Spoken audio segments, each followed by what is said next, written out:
It's an exceptional pleasure to welcome two giants of the world of fashion to Doha for Qatar Creates at the National Museum of Qatar. A legend in her own time, model, actress, vocalist, businesswoman, and activist, and much more, Naomi Campbell. Thank you, Sheikha Al-Mayassa. And brilliant visionary creative director of Valentino, Pierpaolo Piccioli. And if you haven't seen his exhibition at Sherb's Design District, please do. We present Qatar Creates so that the leaders in the creative industries here and across the globe can exchange ideas, imagine new possibilities, and leap over conceptual barriers while enjoying everything Qatar has to offer and experience an authentic journey. I can think of no better way to inaugurate these exchanges than with a conversation between these two remarkable guests, Naomi and Pierpaolo. And perhaps we should begin for Naomi and Pierpaolo. Naomi and Pierpaolo, you have enjoyed a long and highly productive relationship. Could you tell us how you met and what drew you to work with one another? Pierpaolo, actually, good afternoon, everyone. Thank you for being here.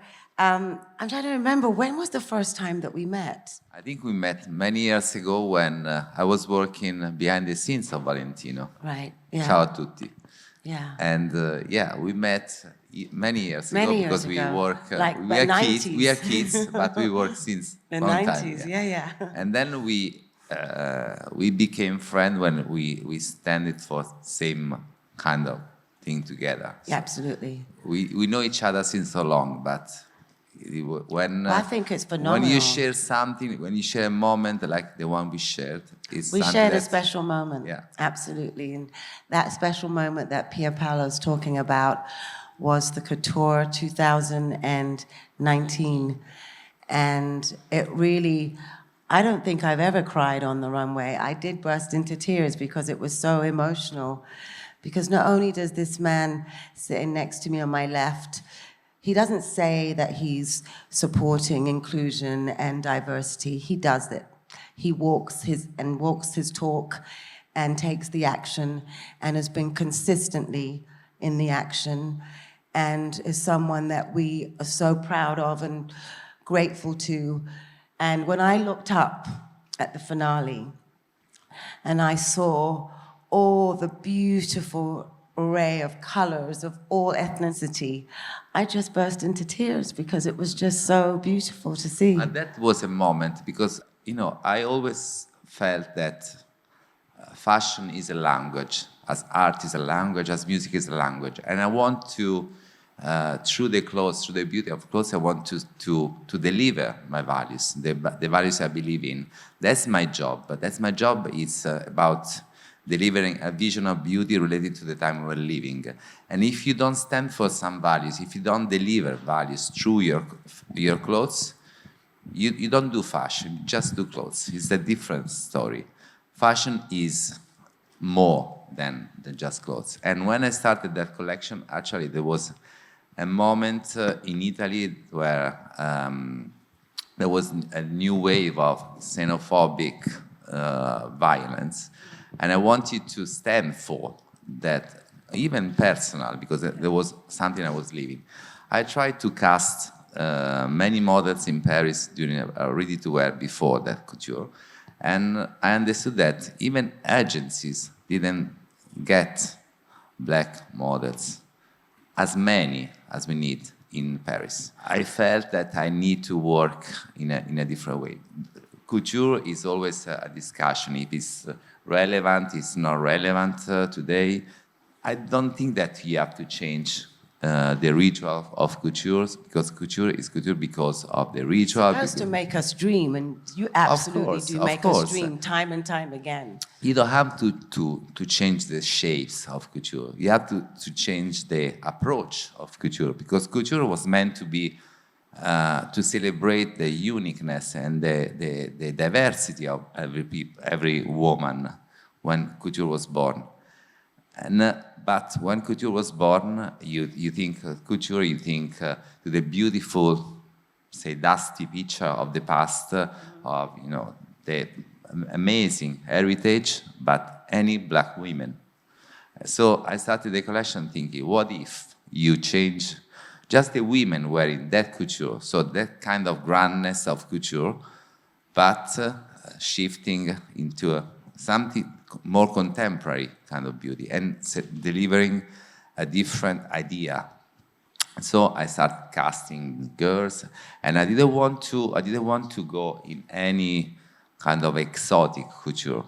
To me, it has to be a real, very proper haute couture with almost stereotypes, ruffles, remember, ruffles, flowers, everything. I think you took, how many months did you take to do your casting? You took almost 4 months. That's a long time. yeah, because it was difficult actually. And you know, diving into the world, I learned a lot of stuff that you say, Ebony and Jet, they were magazine. They were not allowed in 60s to borrow clothes to shoot. They had to buy clothes because they were not allowed. Yeah, Mrs. Johnson had to buy her clothes. And it was true. Actually, I asked it to some people, and they said, of course it was true because that was the rule. And there's a moment you have to break the rules, and you have to push them. So I did this collection. I casted all the girls, all the women, and because I always think that if fashion is a language, I don't have to add words to what I do. The image itself has to tell everything. If my neighbors think that is normal to see 50 black women wearing the biggest, the grandness haute couture, if you think it's normal, that's my mission is accomplished. You don't have to think about it. Because image has a power, sometimes even more than the words. When you read a book, you have your fantasy about a book. When you see the movie, probably coming from the book, it's impossible for you to wander. So I feel that fashion and the image has that power to send the image to arrive straight to the point. So that's why the moment was so emotional for all the girls, all the women there.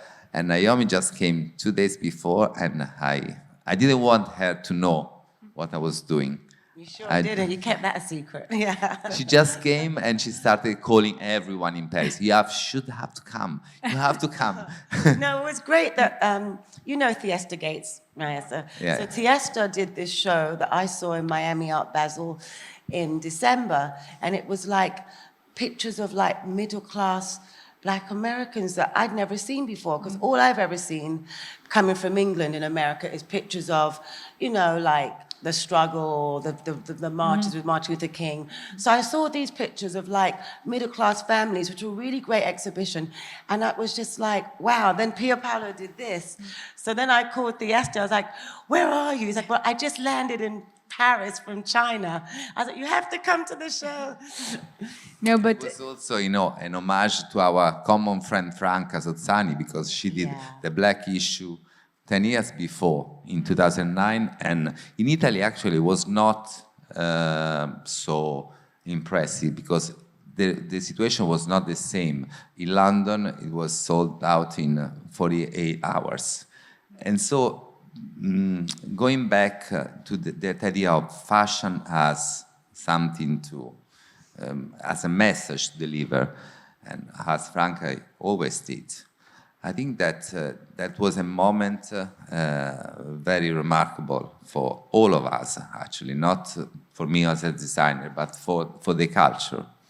Pierpaolo, thank you so much for breaking the rules. I get emotional every time I see one of your shows, or even the exhibition here, the abayas. You've really pushed the bar, and I'm curious to know the source of inspiration that motivate highly creative people like yourself, and the relationship behind the scene of you and the muse. A lot of people are, saying Naomi is your muse, and I think people here are really interested to know the relationship, the behind the scene between you and your muse. Actually, I love. He has, first of all, he has many muses, and I've been privileged to be one of his muses at a time, a very important time for my culture, and so but we continue our friendship, and I love working with you. I'm getting to do the pictures with you afterwards with Inez and Venu in New York. For me, when I do shoots like that, it's important for me that the designer is there because you know what you want more so than the photographer. And you know, it just makes it go so easy. And I mean, I didn't have on very much. I had on a beautiful cape and nothing else. On a train station that was closed, thank God. They have a train station in New York that's only for movies and TV shows. So there was nobody in it, thank goodness. You wore the cape once, and the other one. Yeah, first there was no cape actually, and then they said, no, it's not Never accepted in this out. part of the world. You have to dress her. No, but she's Naomi is fantastic. Of course, anyone knows, anyone can see that. But to me, what is interesting that I always talk with Naomi about, values. We always have projects to do. Yeah. Always. Every time we have new things to come. If we sit next to each other, it's like, let's do this, let's do that. But I think that's what's so great because my generation of models, and I speak for Linda, Christy, Cindy, Stephanie, Claudia, we always had relationships with the designers like herself, and it was just us. And it's changed now because there's casting directors, which are big deals. Casting directors also become these stars. But it's like, I'm still used to the old-fashioned way of just talking one-on-one. On the telephone. I think you have to have a relationship in order to have a muse. Because if not, it's just like a prototype, which it's not interesting. It's interesting, especially now that you don't deliver an idea of lifestyle. You deliver an idea of community, and if community means sharing values, sharing what you stand for together. So that's why it's important to talk and not just to admire something, just to talk and to share and to do common projects. And that's what we do, always. We don't have enough time to do everything. We do. But we will. We put most of what we can into fruition. It's the same as with you, Sheikha Al-Mayassa. We talk about all these amazing things. But you're a force, though. You do put it all into fruition. We try. But Naomi, do you want to talk a little bit about the YouTube channel with Pierpaolo? Because I remember seeing that when it first came, and I was like, wow, this is... Which one? The show we did. I think the YouTube channel for me, I mean, we were the whole world on a standstill in lockdown. And, okay, so I was doing workout in the morning. So I'm like, okay, so what do I do in the afternoons? I never left my apartment. I never walked past my front door for 3.5 months. And so I had to have activities. And so workout in the mornings. And I was like, okay, I want to know what everyone else is doing. So let's find out. Let's call people on video. So I started with Cindy. And the first week, you were in the first week. And then that first week ended with you on the Friday. And that was so much fun. It was so much fun because we were locked down, and she called me, saying that I'm going to do this. I said, of course, yes, I will be there. But I was at home in my jogging, something, t-shirt, and she was wearing the dress I did for her for the Met Gala. That's right. Like, oh yeah, I had that one in the house. Yeah. The dress I made. Remade. Actually, it was a nice moment. 24 hours because you changed it. I took away lots of part of the dress. And it was another moment. Remember in New York, she came in New York for the Met Gala. We saw each other there, and the dress was. So basically, on a Saturday, the dress was one way. I did the fitting without Pierpaolo. Pierpaolo landed on the Saturday night, Sunday, it was a different dress. Less. Less, but great. It was that It was dress. great. That was a moment. Andy let me keep it. I have it in my closet. Yeah. So good. So I could dress up during I know. lockdown and wear it and parade around my house. She's iconic. Every time, I think it must be meaningful every time for some reason. No, Well, my thing is always like, it's really an honor that you asked me to work with you.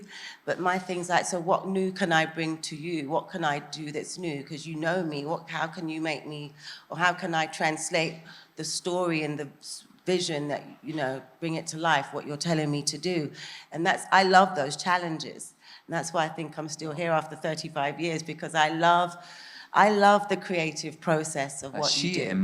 You embody the process. That's why you understand creativity, you understand the values behind creativity, and that's the most important thing for, say, a muse, to understand deeply the work. You know fashion, you know photography, you know everything. So, and you know the world. I think I know photography. I don't. Naomi, I've gotten to know you much better now with our, work for our gala dinner in March for Fashion for Relief and education above all. And I have to say, I've seen you be so passionate about including designers from Africa and showing what Africa is all about. And I know for Pierpaolo, inclusivity is really important. And our discussions today over lunch included the importance of the FTA work in terms of including Arab designers or regional designers, but keeping it authentic, choosing people who have the potential to translate our heritage into contemporary language. I would love for you to share your plans, both of you, of what you've done with us here in Qatar, you with the Fashion for Relief preparation, and Pierpaolo with the process of abayas. I know some of the designers are here, and I'd love to, include them in this conversation. I think Naomi. for me, it's like after 35 years, I think, okay, it's great to have a Vogue cover. It's great to have all these wonderful opportunities still. But now it's like, but you know me, you see me.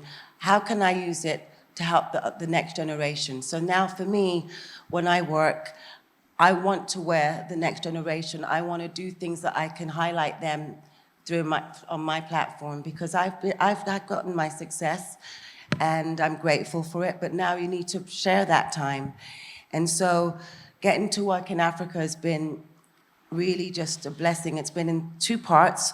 It first started as philanthropic with Nelson Mandela, then it moved into the creative sector.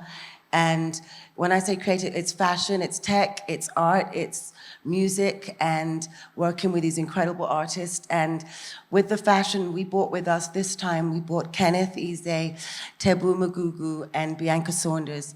And these are just three of the young designers that we have that's out there for our culture right now that are doing so well, so proud of them all, and have won lots of these design awards around the world, each of them. And for me now, like, okay, someone say, you want to do a shoot for Vogue Arabia, example. I'm like, yes, I would like to do a shoot for Vogue Arabia, but I only want to wear Middle Eastern and designers, because it's not fair. Otherwise, I don't need to. They need the exposure now, So like tonight, I'm wearing a designer from here because I think that's what it's about. You have to support, you have to share, you have to give back. I agree. I think that's Naomi. That's what we like from her, because it's important. Today we were sharing the idea behind this project. It's important for young designers to get the identity. It's super important to be local but facing internationality, and not trying to be someone else or copying or imitating a different culture. It's important when you get very personal, you tell your own story. That's what I was suggesting to the designer today, to tell their own stories, because that's the only way to be interesting in the world. Don't you think that our industry needs to be more embracing this global word they use. They need to embrace really the global designers and giving them an opportunity in New York, Paris, London, and Milan. I agree. I think that that's important, but it's also important for young designers to tell their own stories and not trying to be, if you want to show in Paris or in Milano, I think you have to be very local. If not, there are other French designers. Of course. That's well, what I'm saying. I think no matter what, though, in life, if you're going to do something, you have to be true to your integrity and stick to it, even through the ups and the downs, because all of you have stuck to what you believe in. Even though you get critics that write what they want to write, it doesn't matter. This is what you want. This is what you're doing. This is what you're showing this season. But it's important to evaluate, to give values to the diversity, that being different, having a different story is important. You don't have to homologate to the other stories. But sometimes I don't really feel that. I feel that of course, it's not their fault, but probably it's because of the system that sees a certain kind of That's what I mean. I think our system has to change. They have to be more embracing, and they have to be more nurturing, because working with these designers from the African continent, I've gotten to see that we have to not only just put them on our platform, they need nurturing in the sense of how to do production, how to do commercial, retail, merchandise. They need to be walked through from A to Z, but there's no handbook for this. But that's why I was suggesting that to give light to the craftsmanship of these countries, these different cultures, because if you don't see the crafts, the humanity of these cultures, you don't really get the. Well, they need to know to stick to their authenticity, because that's what makes them special, right? Yeah, I think what I'm hearing is that we should be confident of our culture and heritage and not feel like we have to fit. That's what I'm saying. Yeah. And we don't have to fit in a certain language or frame to be respected or recognized. And I think having voices like yourselves endorse that gives a lot of young designers the confidence to pursue that and be true, as you said, Naomi, to their values and their core. Something I know you're very true to, because I've seen you defend, the rights of people you believe in and the values, and you're fierce about that. Despite any consequence that may come your way, and that's really something that one can admire. So I'd be very interested to see what advice you give. I know there are some young designers here and those listening in terms of what you think the new models of how this can be done or how we can achieve it, because I think even for the international scene, it becomes just more of an interesting conversation. Absolutely does. I'm happy to answer any questions. For me, it's education, and education also in the creative sector. So myself, Fashion for Relief, will team up with Education Above All next year, March 22, for this reason of educating the next generation in creatives across the board and basic education, because that's what it starts from. I think that's the stem of it all. And then from there, you grow up and we nurture you and you have somewhere you can come back to. Because that's the thing, I feel like also people, they feel like they have to leave their heritage and never come back. And that's not true. I think you can go and learn and come back. I think that's important. I think you should never go and leave and not come back. I think it's important to come back, share, pass it on. For me, the sharing and passing it on is so important, because I was, as a model, when I started, and there was one model that I put up a few days ago called Katusha. And Katusha was a sweet, amazing, elegant lady. And she shared so much with me when I was 16, walking in my first Yves Saint Laurent couture show. And I would never have known how to take off a cape or any of this stuff. Amalia, they all helped me. So sharing is very important, there's enough room for everybody. This is a big industry. So I believe that's, I mean, it may sound cliche, but that's where I'm at. And as a designer, I think that young designers have to study. I think culture and education is the most important thing. More than, if not, you just copy other clothes. Clothes cannot be inspiration for other clothes. I think that your story, your education, your culture, your identity can be inspiring. If you are inspired by other clothes, you copy something. It's not the same. I mean, we got to know Azzedine Alaya, who was like my papa, yeah. and he stuck to his integrity very strongly till the day he died. And, you know, that's, I mean, those are the people I've been blessed to be around. You have to have your story to tell. Yeah. And you Your have to narrative. study, you have to go deep. When, you know, you were mentioning abayas before. To me, doing abaya was meaning to face a different culture, of course, from mine. And I didn't want just to reply the shapes of abaya. I wanted to dive into a different culture. That's why I was inspired by the Islamic garden, which has something in common with my own culture. And so the abayas are inspired by, you know, the river of milk, the river of wine, the river of honey. But it's, to me, it's an inspiration. I'm not going to write on every abaya, which is the inspiration. But to me, it's important to get the creative energy to know what I'm talking about, to be respectful enough for a different culture, because it's different from mine, of course. I wanted you to speak a bit more about that, because I found that conversation last night very inspirational, of what inspired your abaya designs, because it's a part of a different world than your own, but you created a spectacular collection. Thank you. But also the inspiration of your new collection, looking at art and paintings, and also the combination of music with a performance of Cosima. I know she also performed in your last haute couture show in Venice. Yeah, I think that, fashion is a language, as art is a language, as music is a language. And they have to inspire each other in a very human way, because it's about connections. When I started this atelier collection, it was a moment of isolation, of course, because we were in lockdown, and I was in need of connections, talking with other people, with a different perspective probably, but with seeing the world from a different point of view. And I actually wanted to talk with these artists to translate the artworks into something that was three-dimensional.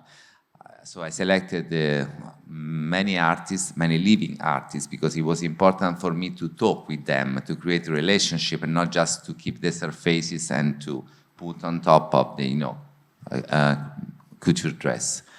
And so I started talking with the artists, and each of them has, of course, his own story.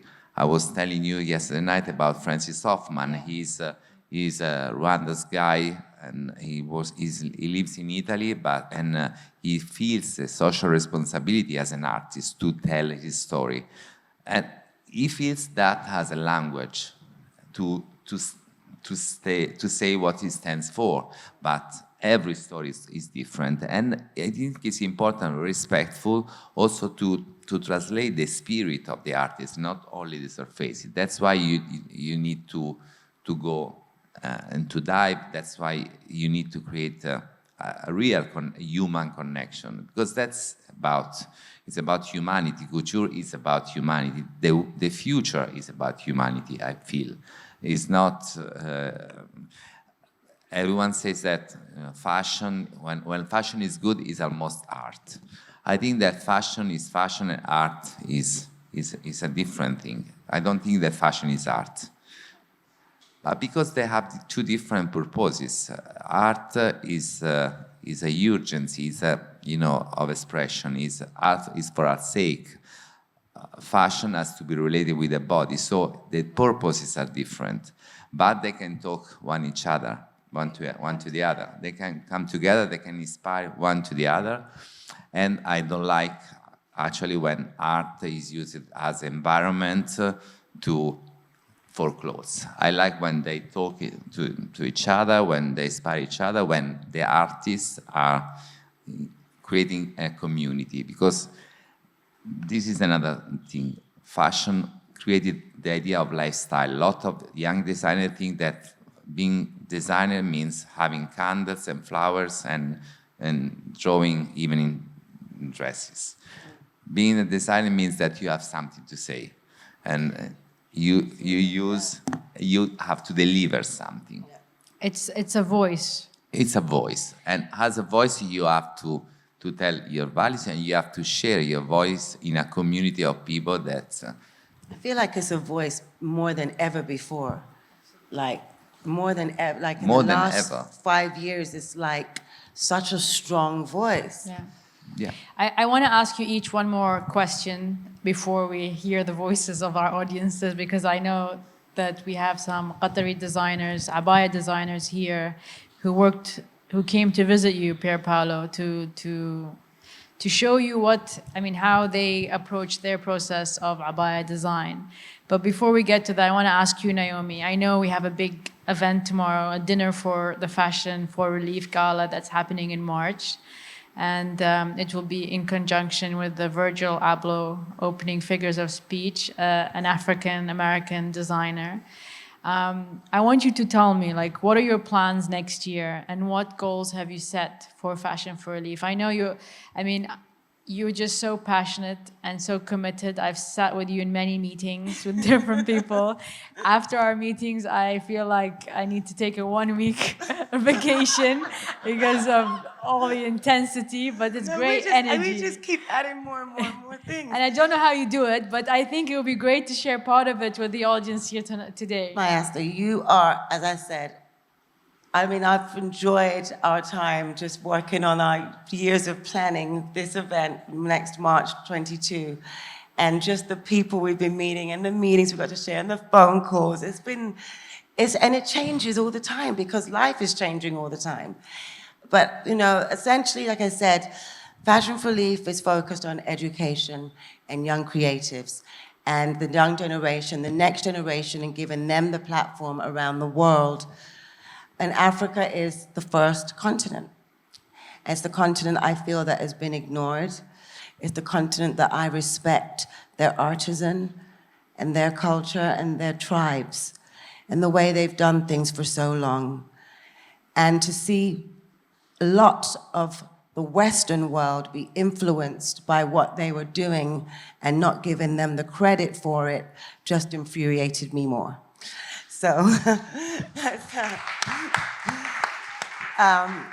so now we are going to make sure, and it's the same for the region of Qatar and this whole region of the Gulf, the same thing, that to be inclusive on the platform too. Then I believe that me as a model of 35 years is really working in a global industry, because it's not global until we include everybody.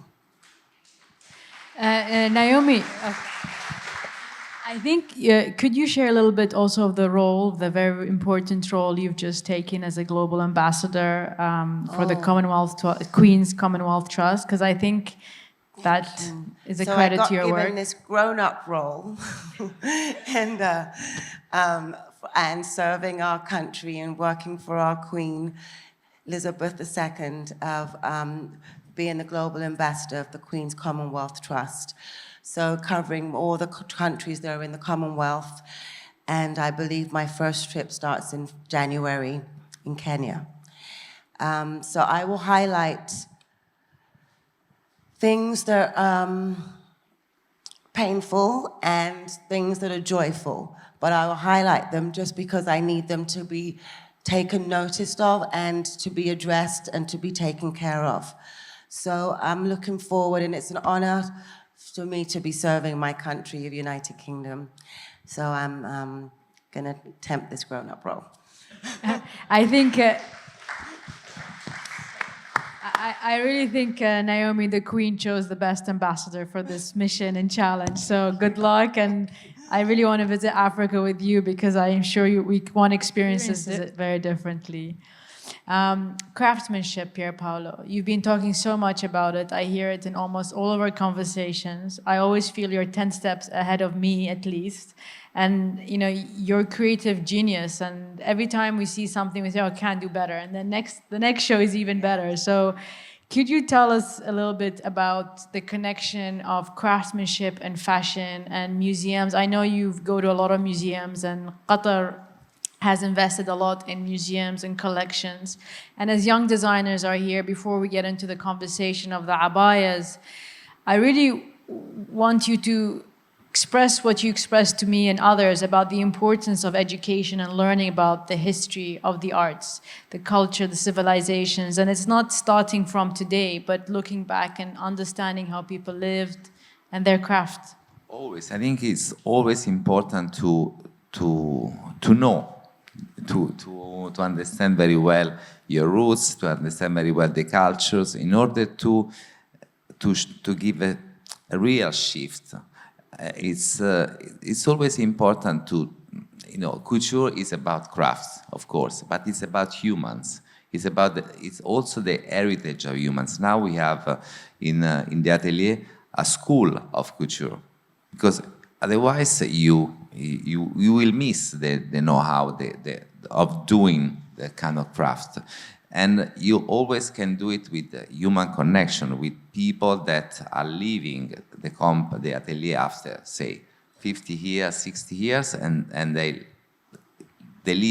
are leaving to young people their know-how. If not, you will miss that. It's important to, when you talk about crafts, to know the origins, to know the culture. Talking about Africa, talking about Arabia, you need to know what you can do. You need to know your opportunities in order to express yourself. Then you can forget everything. And being aware of who you are, you can just let your emotions flow. But you first you have to know. And even in terms of you mentioning museums, it's important and you understand your culture, where you belong to, in order to be very international. Naomi is a great example of what you know. You are very aware of yourself and of your culture, and you can be an ambassador because you know who you are, and you are proud of who you are. Being proud is another important thing. You were mentioning before not to trying to get homologated with others. That's another important thing. Not to trying to copy other stories. And I'm not, but I come from a small seaside place near Roma, and when I was younger, I wouldn't have the opportunity to see culture. I was dreaming about culture, but actually I'm still dreaming about culture. Not because now I have the possibility to see culture every day. I don't dream about it, because my my approach, that was the enchanted approach of culture, and I think that's my seaside place, my being far from everything, was the reason why I'm here today. So I don't want to forget the kid was far from everything, and that's important, I think. To know exactly who you are, to be aware of yourself, being proud of who you are. That's so important. Thank you. So I have 4 names here, and if I've missed somebody, please let me know. Of the Qatari designers who went to you, was it in Paris or Rome? They came to see you, right? For the abayas. Paris. They came in Paris, yes. So Before COVID. Ciao. So I don't know if you want to say something. I have Aisha Al-Hamadi, Jawahar Al-Hamadi, Sana Al-Haddad, and Maryam Darwish in the room, I think. I don't know if you want to say something.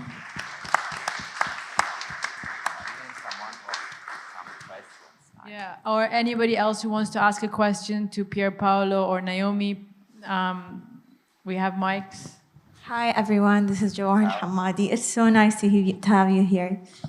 I wanted to ask something. When we came to Paris, it was so hard explaining the abaya and how we're wearing the abaya on daily basis, because it's something for modesty.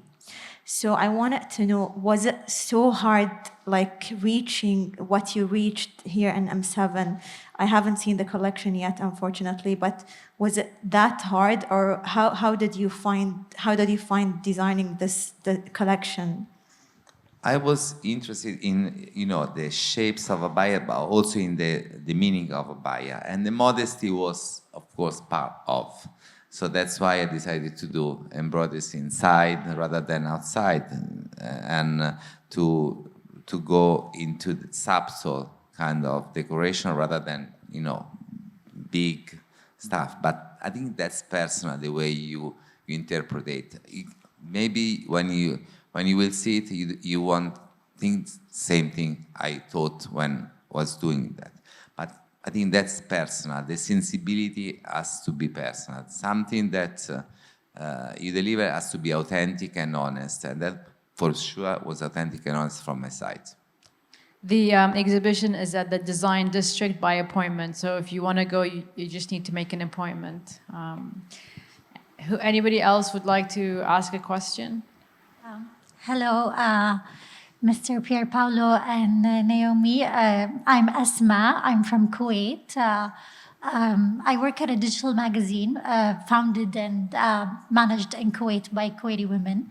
So I really want to know, is your intake and your impression of the Kuwaiti women in this region? Of course, I'd like to welcome you again to the region. I consider myself Qatari, and we're all like one.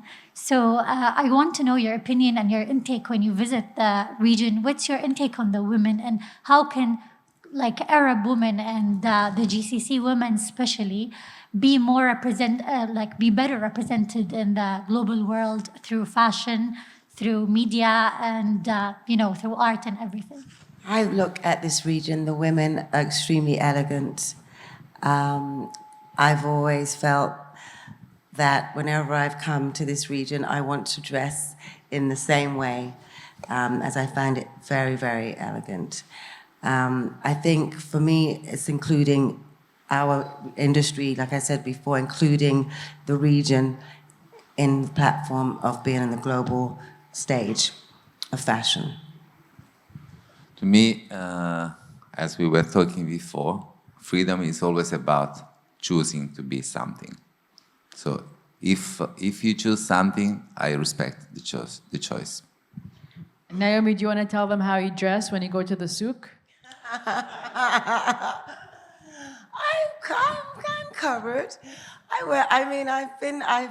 I've worn my abaya. I was at the souk on my first day here. I love the souk. It just gives me a real sense of that I'm here, and I just feel the energy and the vibe. I just want to hang with the people. That's my thing. I have a question for you. It's an ask. Since we got you here, I might as well try. Wouldn't it be nice if we could have 10 people from here, young designers, 10 young designers from Africa, come and hang out under your Valentino entrepreneurship? It would be nice, no? And 10 Italians. I'm sorry, it just came to mind, no? I might as well ask you now. She always has new projects. Think about it. I will. I think it's a good idea.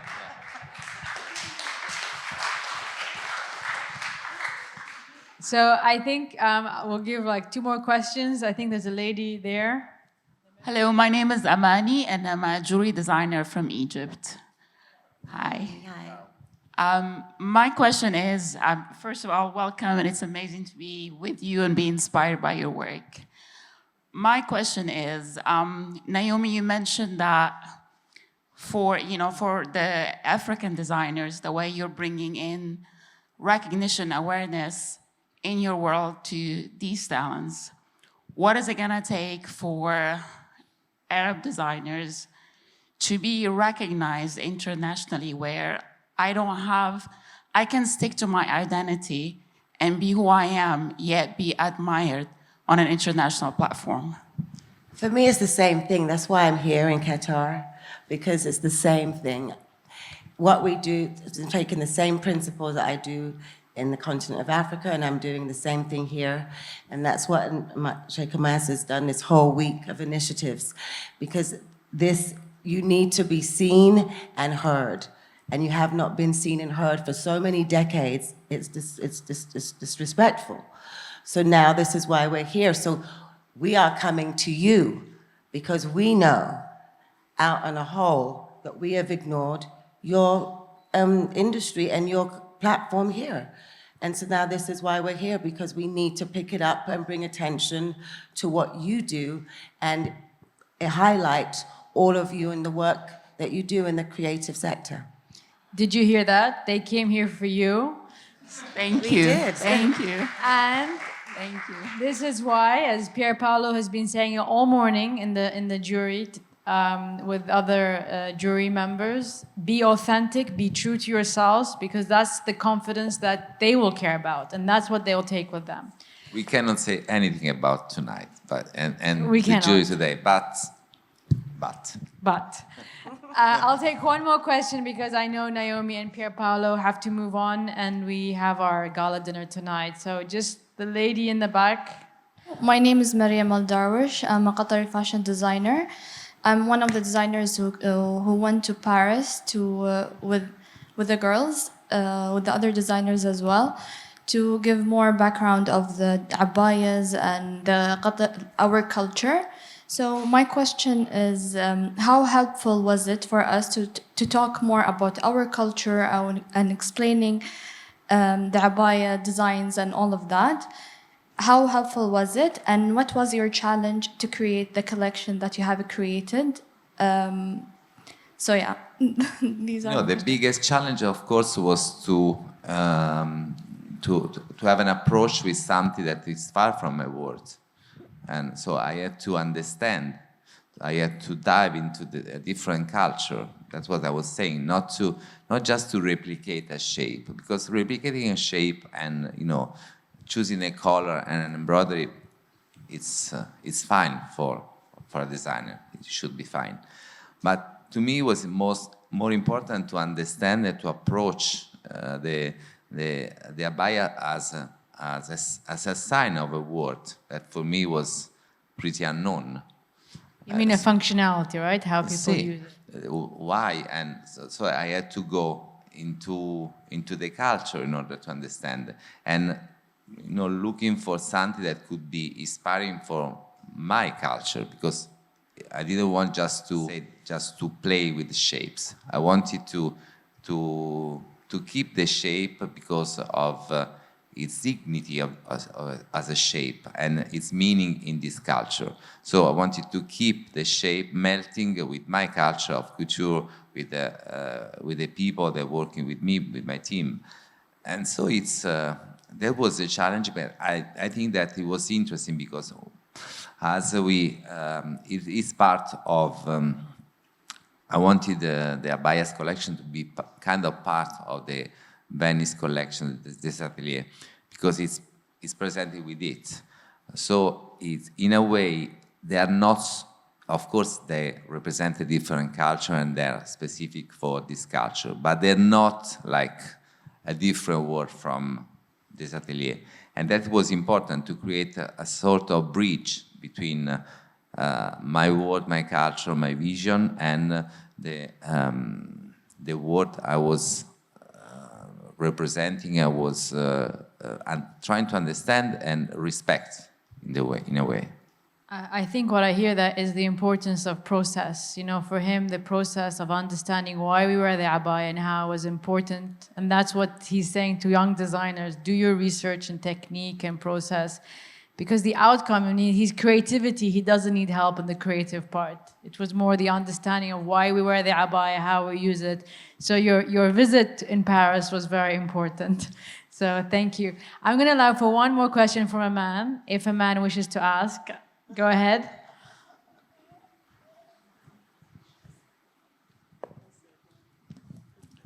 Hello, good morning. I am a retailer and shopkeeper, so I have more of a business question. What is your recommendation to choose how to support new designer as opposed to your big brands like Valentino and the others?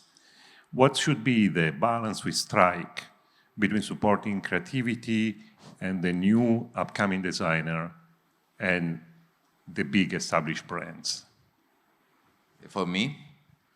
I think for both of you, because also Naomi is supporting a lot of the big brands and modeling for the big brands, and then I feel like what I can do on my side is go to these big brands and say to them, please give me 1 year internships so that I can, I can bring my young designers from the emerging markets here, Africa, India, and bring them to the designers so they can get to finish.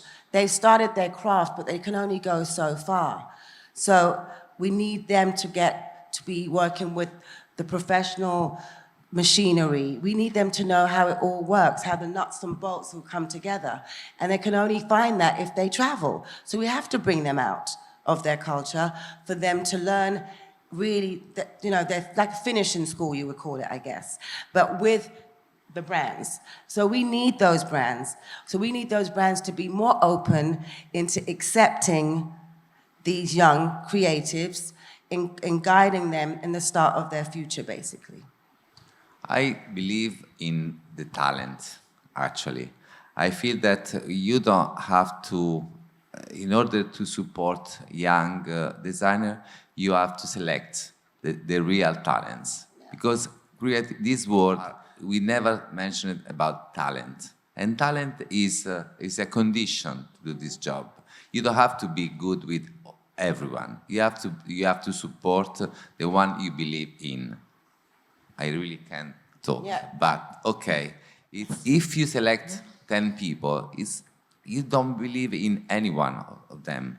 If you select one, you can be probably mean with the other 9, but you can push with one. If you know that this moment is all about the power of money in fashion. Let's face it. It's if you're not part of a system, we know that you are like unknown and you don't have a voice. So that's why I think that we have to, in order to support young designers, in order to give them visibility even in terms of business, you have to select who you really believe in and give them light and give them opportunity. Don't you think it's fair, though, that you say you select 10, and then out of that 10, you see the ones that understood the DNA? Because no matter what, there has to be a basic DNA. You don't need 10 new designers from, but you pick the you need selective. one. And then there's going to be one out of that 10, of course. There's only one winner always. You're both right, I think. I'm pushing, I'm trying. Please take my kids. I think, you bring a very beautiful way to end this conversation. I mean, we're here for Qatar Creates, but also the Fashion Trust Arabia Awards, a prize for the region and Arab designers. If you're looking for Arab designers, it's a good place to look, because there's only one winner in each category, but the talent I've seen and the passion is amazing. This year we had 700 applicants. There's only going to be 5 or 6 or 7, I can't say. There are going to be only 5 winners with the 5 categories. But that doesn't mean the 695 people who applied are not talented. So you need to look, and there are some places that you could start.